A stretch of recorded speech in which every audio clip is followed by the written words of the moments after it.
The producer's purpose is to suggest some possible explanations, but not necessarily the only ones, to the mysteries we will examine.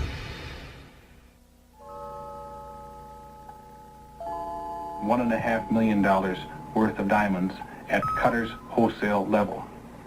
If you were to try and carry $1.5 million worth of gold, you would have to have a carload to carry it away. This could be put into a small cigarette package. Throughout the ages, diamonds have inspired poets and smugglers, gentlemen and thieves. The diamond is most precious of all gems, and may be the most dangerous to possess. For many diamonds are said to carry a curse.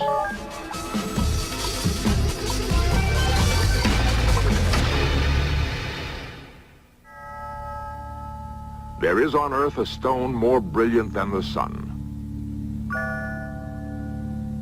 a symbol of love everlasting.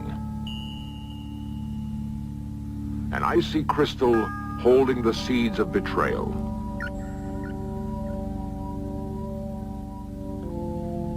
The diamond is a paradox whose beauty veils a black heart.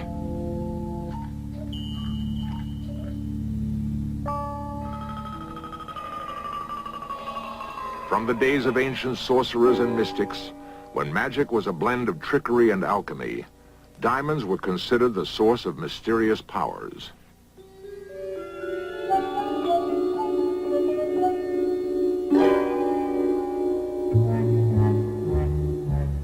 Many believed that diamond dust could neutralize the strongest poison, guard against insanity, ward off evil spirits, and weave an unbreakable spell.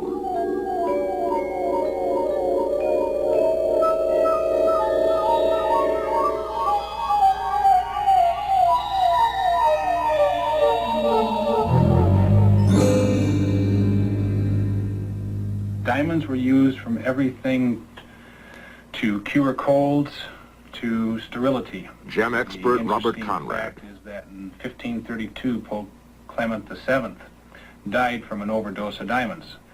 His doctors at that time subscribed him to take spoonfuls of diamond dust. After his 14th spoonful, he died. Diamonds have often summoned tragedy, not good fortune. Is there such a thing as a diamond curse? Diamonds were first discovered in India, and there the greatest diamond curse might have been born. In the 17th century, a diamond merchant named Jean Tavernier heard tales of a legendary diamond of deep blue. The stories told of an ancient statue guarded by priests of the god Ramasita.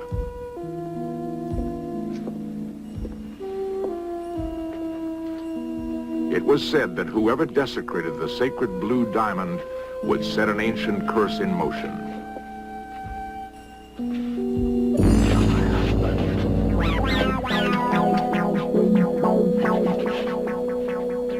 Years later, Tavernier would be torn apart by wild dogs.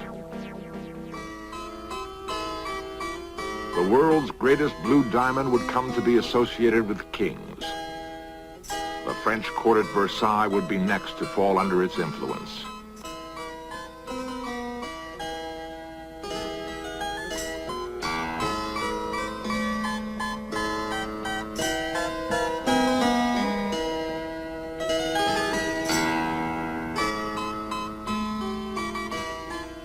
King Louis XIV wore it as a symbol of the monarchy. He died from smallpox. Louis XVI wore it and lost his head in the French Revolution. 3 years after that revolution, the blue diamond was stolen in the most spectacular jewel theft in history. In Search of cameras recreate the story. Petty thieves discovered an open lock and slipped into a museum warehouse where the French crown jewels had been stored.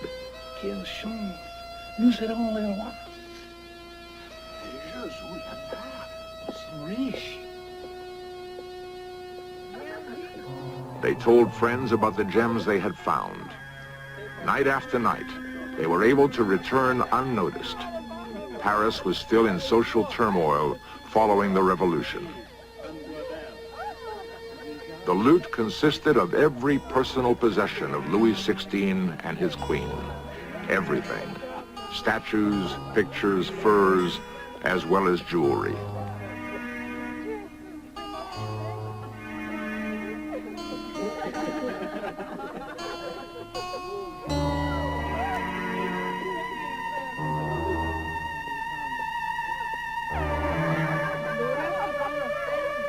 By the eighth night, the hit-and-run raids had turned into a boisterous party, and the jewel theft became an act of revolutionary defiance.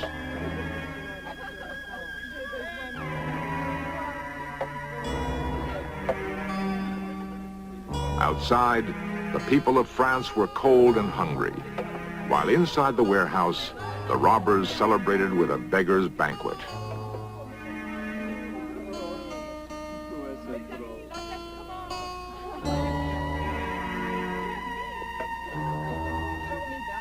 By the time the theft was discovered, the burglars were long gone. Some of the jewels were later recovered, buried under a tree, but not the great blue diamond.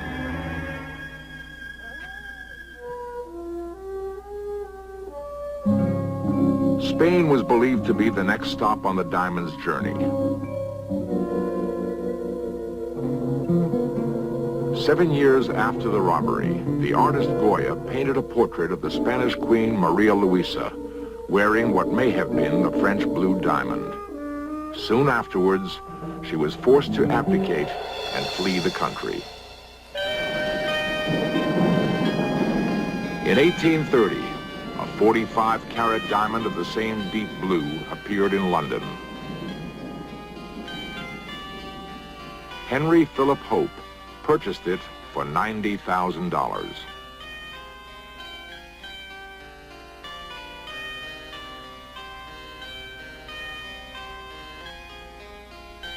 Was this the missing stone from the French crown jewels stolen from the forehead of an Indian idol? Curator of gems at the Smithsonian Institution, Paul Desautels. There's no question in my mind that the Hope diamond, as we know it now, is what's left of the French blue. Now, I can't say that with any kind of proof, or certainty, because there is no proof in existence that we're aware of. However, there are too many coincidences involved. Was the curse still operative? Henry Philip Hope died childless. The diamond passed on to his nephew, whose wife ran off with another man. The Hope fortune was dissipated, and the last of the Hopes died bankrupt. The blue diamond was put up for sale in 1901. According to legend, many others fell under its sinister influence. The Greek broker who bought it fell off a cliff and died. A Folies Bergère star wore the Hope. Her fate was sealed by a jealous lover. The next owner was a Turkish sultan whose reign was cut short by revolution. In 1910, Evelyn Walsh McLean purchased the Hope diamond. When told of the curse, Mrs. McLean replied that unlucky things always brought her good luck. A personal experience from Beatrice Burley Meyerson. When I was a little girl, my father was Assistant Secretary of State, and one night after going to dinner at the Mexican Embassy, we went on to a party at Evelyn Walsh McLean's. And Mrs. McLean came up to us and suggested that I might want to wear the Hope diamond. I'd like to wear the Hope diamond. I think she was trying to do something nice for a very small girl at her party. And so she put it around my neck, and I was very taken with the color of the diamond, and I just wore it for a few minutes. I'm sure she was not trying to curse me. I don't know what she felt about it for herself, but I know that she was a very unhappy woman. Did Evelyn McLean believe the diamond she wore carried an evil curse? Yes, she sincerely believed in the curse. As a matter of fact, Evelyn at one time took the Hope Diamond to St. Patrick's Church, a local church here, to have it exorcised. And to please her, it was done. Nevertheless, Mrs. McLean's life was plagued by tragedy. Shortly after she purchased the Hope, her young son was struck and killed by a speeding car. Mr. McLean was implicated in the Teapot Dome scandal. His business and personal life in ruins, Edward McLean died in a mental institution. In 1946, Mrs. McLean's daughter took her own life. Evelyn Walsh McLean died the following year. Mrs. McLean continued to wear the Hope until her death. In her autobiography are these words: "What happened to us all was just about as tragic as if each one, instead of only I, had worn a talisman of evil."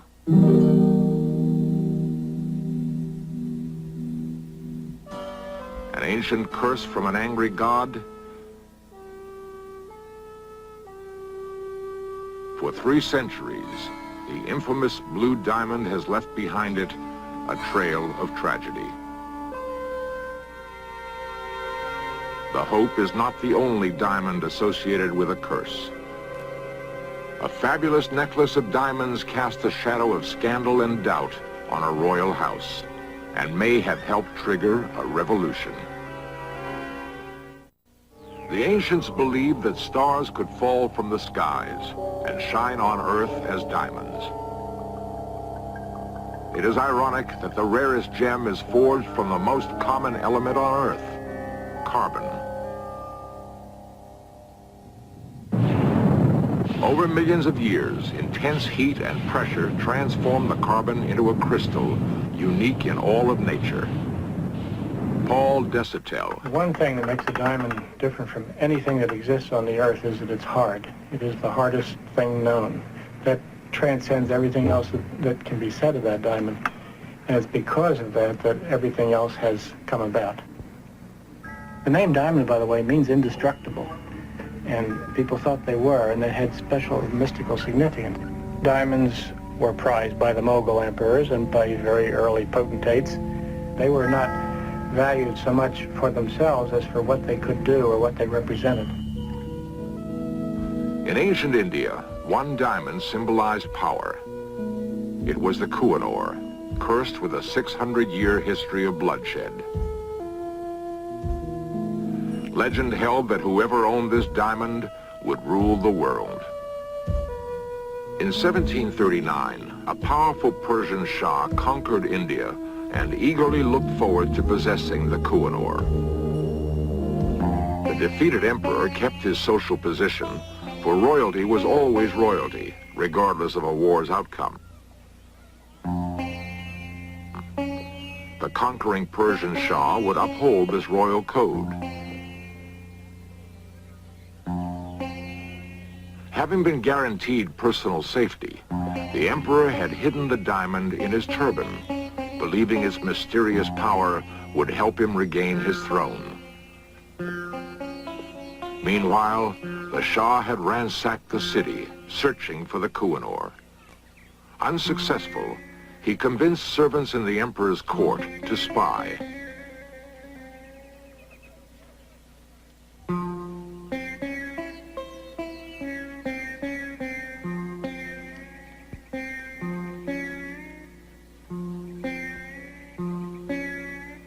The conqueror learned where the diamond was hidden, but he had to devise a plan that would not violate the emperor's royal status. With clever strategy, the Shah proposed a formal truce to the emperor and arranged a public ceremony. An exchange of turbans was a rarely used but traditional gesture of peace. The emperor realized he had been trapped, but he could not refuse.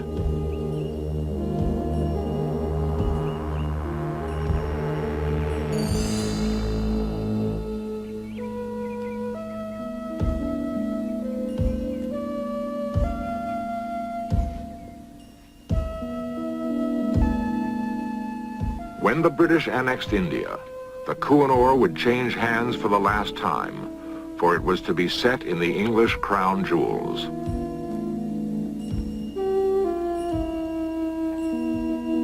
Throughout the ages, the lust for diamonds has inspired men and women to the most ruthless of acts. Indeed, it has been written that the history of diamonds is a chronicle of treachery and deceit. Can it be only coincidence that diamonds are so often associated with violence and evil? Perhaps, in the diamond's exquisite beauty, we see the dark reflection of our own designs.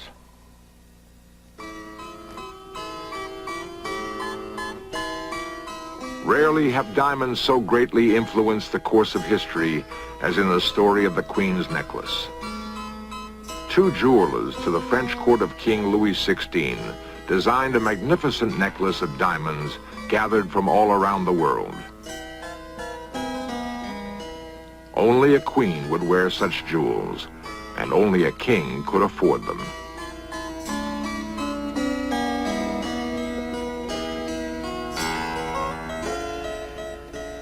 The jewelers hoped King Louis would buy the diamond necklace for his queen, Marie Antoinette.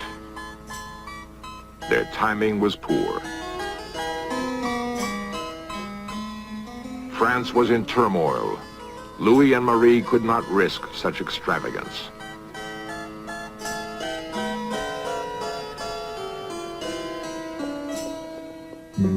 The diamond necklace caught the eye of the Queen's lady-in-waiting, the ambitious Countess Lamotte.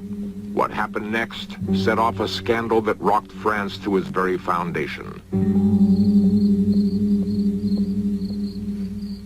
The Countess had risen from poverty through her marriage to a wealthy count.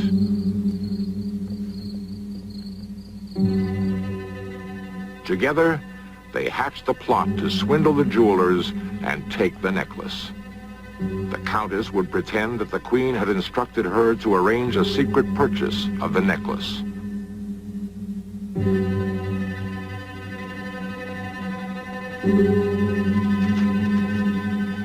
She had no difficulty persuading the jewelers that she was acting on behalf of the Queen.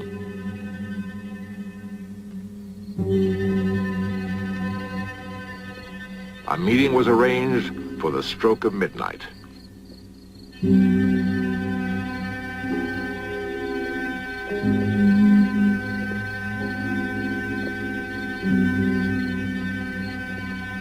When the Countess came disguised as the Queen, the jewelers relinquished the stunning necklace. The swindle was complete. The diamond necklace affair, what it did was to bring into the open the frivolity and the extravagance and the life of the court at Versailles. It's very interesting. Professor at the University of Southern California, Dr. A. Lloyd Moot. The diamond incident is probably the most spectacular of all the events at the court during this period of time in the image of people. It's a glamorous event. It has cloak and dagger elements. It has love elements, scandalous elements. In a sense, what we have is a dramatic event, which in itself does not create the French Revolution. No one event can create something like that. But it does crystallize opinion for and against, in this case largely against, an entire regime.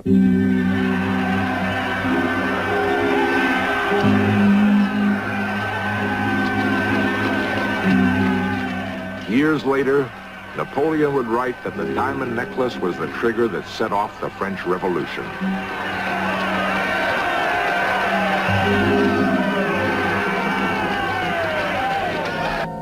When the jewelers presented their bill to King Louis, he naturally refused to pay.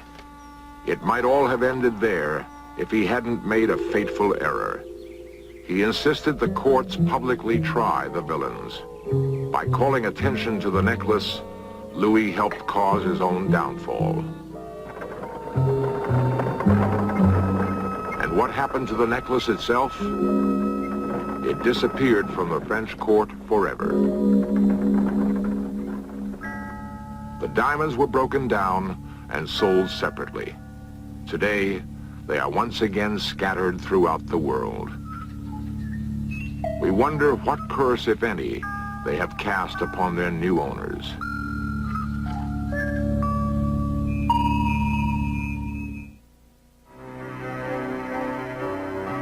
In 1958, the United States established its first national collection of gems.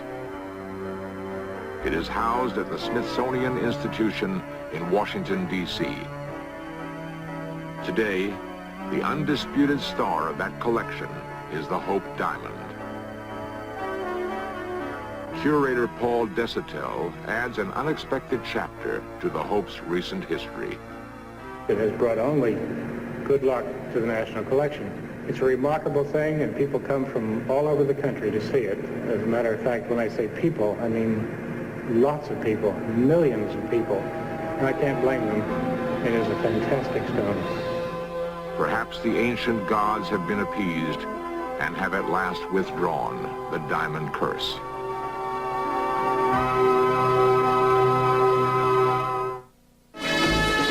Coming up next on the 20th Century, Mike Wallace reports on America's most notorious hate group, the Ku Klux Klan.